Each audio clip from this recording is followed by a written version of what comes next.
Welcome back. You are listening to the home of forbidden romances. Prepare yourself, because tonight's story will leave you breathless. The blade didn't kill me. The look in his eyes did. I didn't wake up in a hospital bed or the afterlife. I woke up with my hand wrapped around the throat of a monster who looked ready to devour the world, only to realize I was the one holding the whip. The air smelled of singed flesh and ozone, a sensory assault that shattered the memory of my gray, suffocating cubicle and the spreadsheet I'd been staring at when my heart gave out. Now, looking down, I saw hands that were pale, elegant, and thrumming with a terrifying golden energy. Hands that belonged to High Priest Selim, the designated saint of the chaotic web novel I'd rage read just hours ago. And the man shackled before me, bleeding onto the pristine marble floor, wasn't just any prisoner. He was Draven Vokera, the cursed duke, the future calamity who was destined to snap these very chains in 3 months and burn the Holy Empire to ash. I had transmigrated into the villain's origin story, specifically the moment where the hero breaks the villain's mind. The silence in the dungeon was deafening, broken only by the drip of holy water mixed with blood. Draven's breathing was ragged. He was on his knees, stripped to the waist, his skin a canvas of silver scars and fresh, angry burns caused by Selim's purification magic. He looked up, his hair a curtain of midnight obscuring his face, until he tossed his head back. His eyes, crimson, burning with a hatred so pure it felt like a physical blow, locked onto mine. Finished, Draven rasped, his voice like grinding stones. Or does the saint require more screams to feel close to his goddess today? Panic, cold and sharp, spiked in my chest. In the novel, The Saint's Retribution, Selim was a sadist hiding behind a mask of piety. He believed Draven's dark affinity was an affront to the light and tortured him under the guise of exorcism. This was the catalyst. This was why Draven eventually flayed Selim alive in Chapter 50. I dropped the whip. It clattered loudly against the stone, the sound echoing like a gunshot. Draven flinched, a microscopic reaction, but I saw it. He expected a strike. When none came, his eyes narrowed, suspicion warring with the pain etched into his features. "Get up," I whispered, my voice trembling not with the original Selim's arrogance, but with the terrifying realization that my survival depended on de-escalating a nuclear bomb with a stopwatch ticking down. "A new game, Selim?" Draven sneered, testing the heavy mana-suppressing cuffs on his wrists. "Do you wish for me to beg? Or perhaps crawl?" I swallowed the lump in my throat. I had to act. I had to pivot the narrative, and I had to do it now. The plot hole in the original novel was glaring. Draven was powerful, yet he let Selim torture him for months. The author had explained it away as a blood seal that weakened him, but that was lazy writing. The reality, I realized as I felt the hum of magic in my own veins, was more complex. The chains weren't just metal. They were woven into his nervous system. If he fought, he burned. I couldn't just release him. If I unlocked the cuffs now, he'd kill me instantly. I needed leverage and I needed trust, 2 things impossible to find in a torture chamber. "No game," I said, forcing my face into a mask of icy calm. I stepped closer. Draven tensed, his muscles coiling like a viper ready to strike despite the pain. I raised my hand, glowing with the golden light of the saint. Draven grit his teeth, bracing for the burn. Instead of searing heat, I pushed the mana into a soothing frequency. It was difficult, like trying to play a lullaby on a chainsaw, but I managed to soften the output. I laid my hand on his shoulder, directly over a fresh welt. The light didn't bite. It knit the skin together. Draven froze. The shock on his face was the first crack in his armor. He looked at his shoulder, where the angry red flesh was fading to pale, scarred skin, and then back at me. The confusion in his eyes was almost innocent, a stark contrast to the murderous aura he projected. "What poison is this?" he hissed, jerking away from my touch as if the healing was more violating than the harm. "Healing me so you can break me again? Your cruelty has evolved, priest." "I am done breaking you, Draven," I said, my voice dropping to a harsh whisper. I leaned down, bringing my face level with his. Because I've seen the future. And in that future, if I continue this, we both die. And I have no intention of dying. It was a gamble. A massive one. But I knew Draven's character profile. He was pragmatic. He valued survival above all else. I stood up and turned my back on him, a calculated display of vulnerability. The blood seal requires 2 signatures to dissolve. Yours and mine. The previous version of me was content to let you rot. I am not. I walked to the heavy iron door of the cell. I'm moving you to the east wing. My quarters. You are insane, Draven growled. Though he stood up, the chains rattling. The church will have you executed for harboring a dark affinity user in the holy sanctum. Let them try, I said, channeling the arrogance of the original body owner. I am the saint of light. Who dares question whom I choose to redeem? The weeks that followed were a high-wire act over a pit of vipers. Moving Draven into the high priest's private chambers caused a scandal that rocked the capital. The maids whispered, the lower priests glared, and the high bishop, a man whose smile didn't reach his eyes, began paying me surprise visits. But the real danger wasn't outside. It was in my bedroom. Draven was a predator in a cage. Even with the manicuffs replaced by lighter, bracelet-like suppressors I had modified, he was dangerous. He watched me constantly. When I slept, I locked my door and placed a ward, but I could feel his gaze burning through the wood. We fell into a bizarre, toxic domesticity. I would spend my days navigating the treacherous politics of the temple, playing the part of the devout saint, and my nights trying to heal the damage the original Selim had inflicted on Draven's soul. The corruption within him wasn't just dark magic. It was a parasitic entity, the abyssal rot, fed on pain. To cure it, I couldn't just wave a wand. I had to draw it out. The first time we attempted the transfer, it was raining. A thunderstorm battered against the stained glass windows of my chambers, casting fractured, colored light across the room. Draven sat on the edge of the bed, his torso bare. He looked healthier now, the hollows of his cheeks filled in, his muscles defined. But the black veins of the rot were pulsing around his heart. You don't have to do this, Draven said. His voice was guarded, devoid of the sneer he used to wear. Over the last month, the overt hostility had morphed into a watchful curiosity. He couldn't figure me out. I wasn't the sadist he knew, but he refused to believe in my sudden benevolence. If I don't, the rot consumes your heart by the winter solstice, I replied, checking the bandages on my own arms. And then you turn into a mindless, calamitous beast. As I said, I like living. Why? Draven grabbed my wrist, his grip hard. His thumb brushed over my pulse point. Why go this far?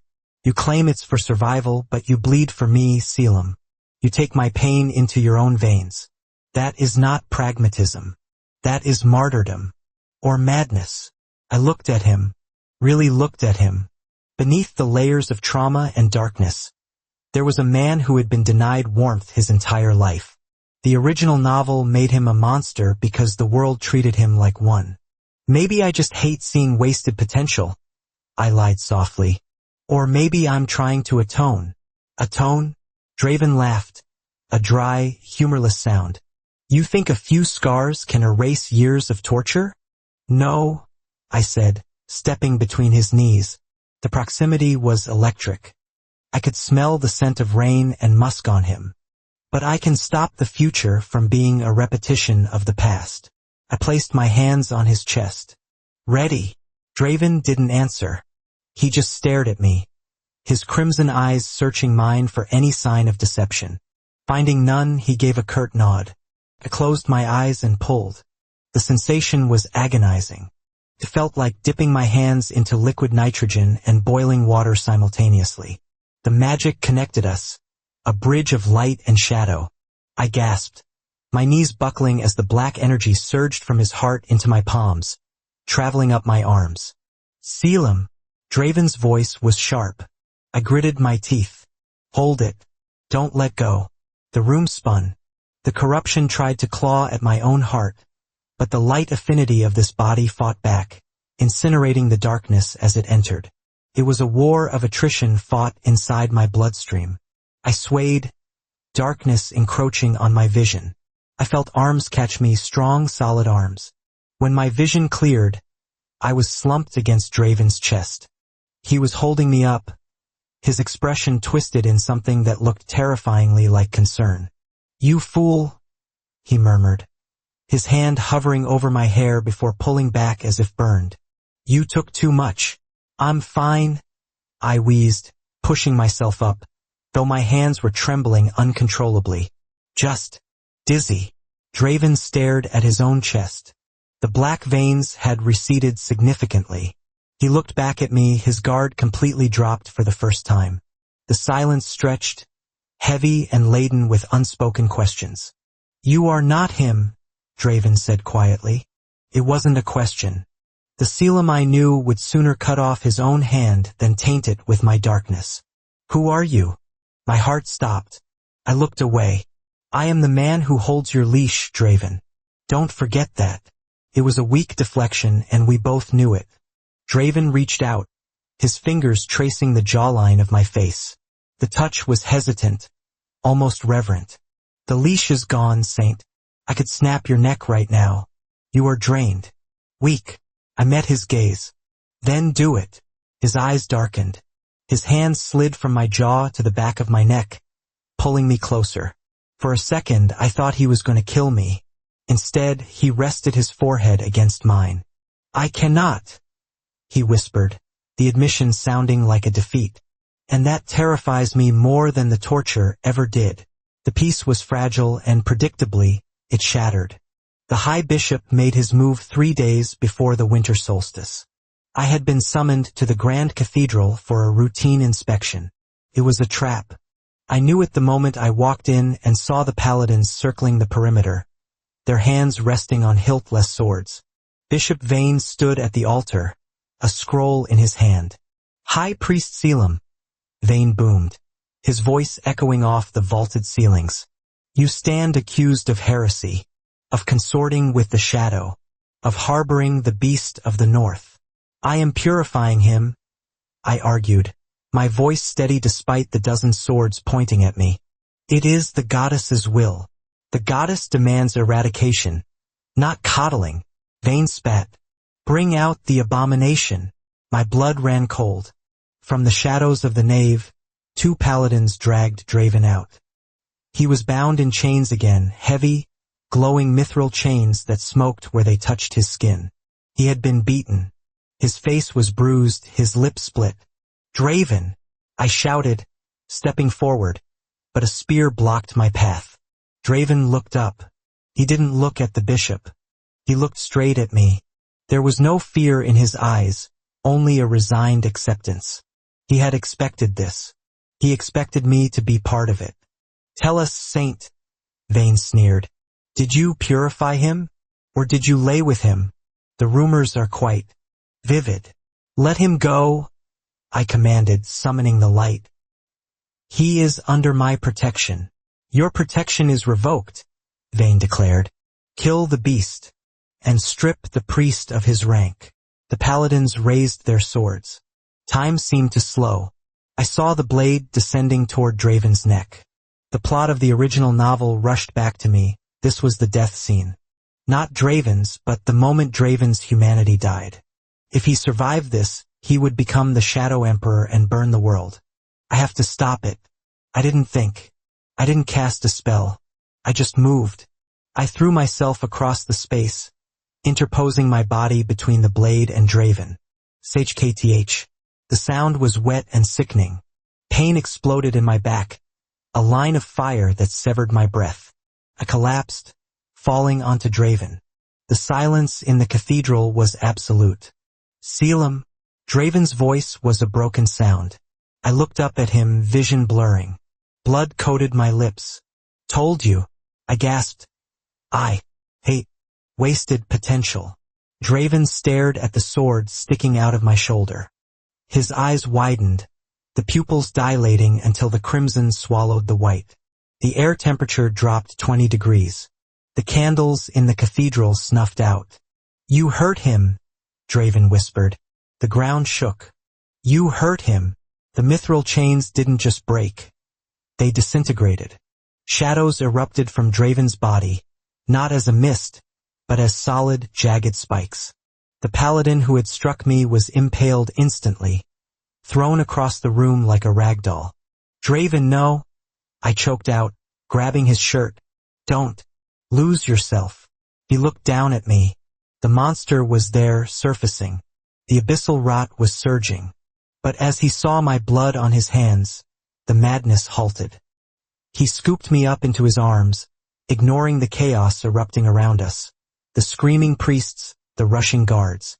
"Hold on," he commanded, his voice thick with power and panic.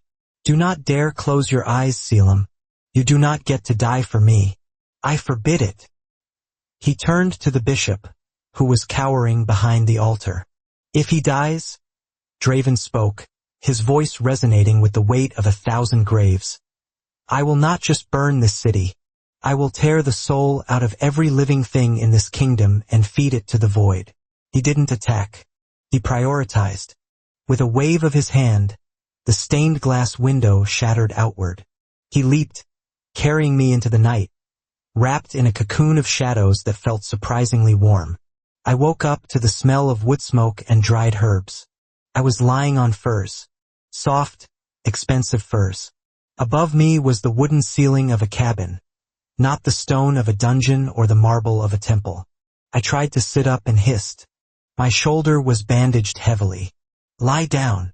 Draven appeared in my line of sight.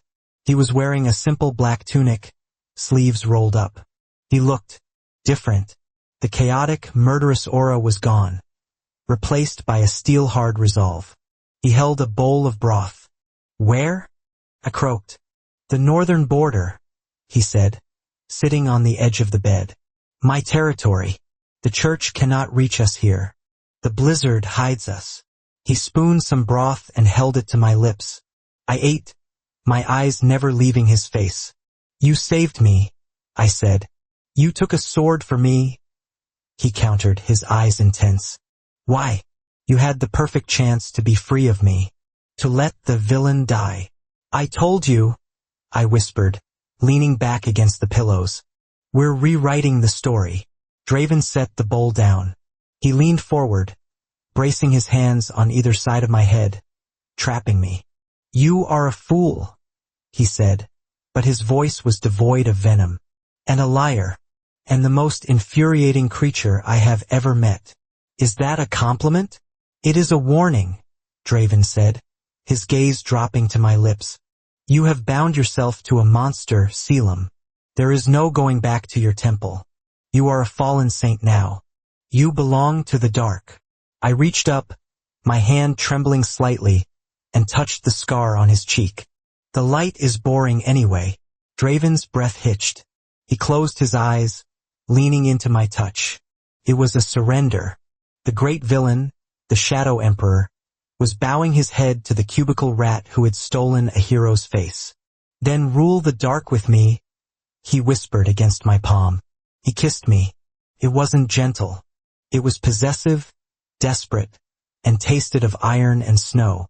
It was a promise of a future that wasn't written in any book. A future where the villain didn't burn the world, but burned for the one person who saved him. And that is how the saint corrupted the sinner, and how the sinner saved the saint.